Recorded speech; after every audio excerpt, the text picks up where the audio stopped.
There is one sign the Soviets can make that would be unmistakable, that would advance dramatically the cause of freedom and peace. General Secretary Gorbachev, if you seek prosperity for the Soviet Union and Eastern Europe, if you seek liberalization, come here to this gate. Mr. Gorbachev, open this gate. Mr. Gorbachev, tear down this wall. The words of the then 40th President of the United States of America, Ronald Reagan, as he spoke at the Brandenburg Gate in what was then West Berlin in June 1987. And soon after, the Berlin Wall fell. And in an altogether different sense, there was one sign God could make that would be unmistakable, that would advance dramatically his power. The tearing down not of the Berlin Wall, but the walls of a different city, the walls of Jericho. God, tear down this wall, could well have been the words on the lips of Joshua and the children of Israel as they marched round and round the walls of Jericho for 6 days, perhaps wondering, humanly speaking, if God was actually going to do anything. Until he did, of course, on the seventh day, and the walls fell. In our reflections this week under the theme of Tear Down This Wall, we're going to unpack Joshua chapter 6, one of the most exciting and action-packed accounts in the book of Joshua. And today, first of all, we want to consider the city of Jericho. You see, Jericho was regarded as the best defended city of Canaan, the most difficult to conquer. And Jericho was on high alert because tens of thousands of Israelites, the children of Israel, were camped nearby. And the Canaanites were terrified of the Israelites.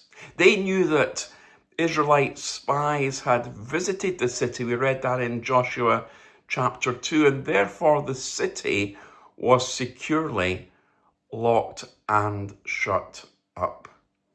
Almost 40 years before this event, Israelite spies surveyed the land of Canaan, and they themselves were afraid of the fortified walls of Canaan's cities. We read that in Numbers 13, verse 28. But what of the city of Jericho itself? Well, Jericho was not a big city like London or Paris or New York. In fact, it was more like a very small town. It was only about 7 acres in its entirety. Geographically, Jericho was and is the lowest city in the world, over 800 feet below sea level, fed by natural springs. And apparently Jericho is reputed not only to be the lowest city in the world, but to be the oldest city in the world also. The city. And it was this city that God spoke of when the Lord said to Joshua, I have given Jericho, the city of Jericho, into your hand. You see, despite all the defensive measures taken by Jericho, God boldly told Joshua that the battle was as good as over. Now, note the past tense here.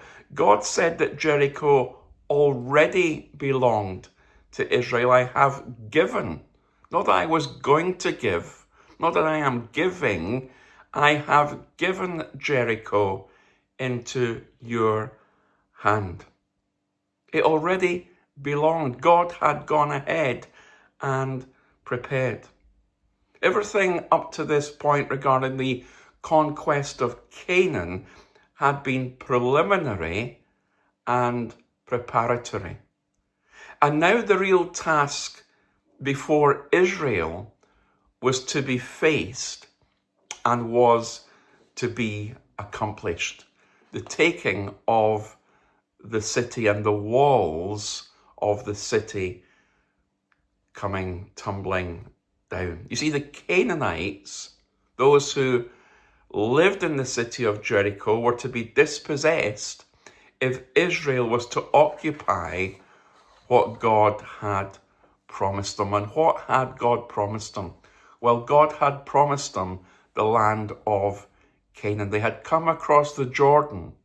They had entered the promised land, the land flowing with milk and honey. And if Israel could defeat Jericho, then they could defeat any other enemy facing them in Canaan. And so Jericho was of strategic importance, the city of Jericho. Join me tomorrow in Teaching Truth as we continue to dig into the exciting and rich soil of Joshua chapter 6 as we look at the command which the Lord gave.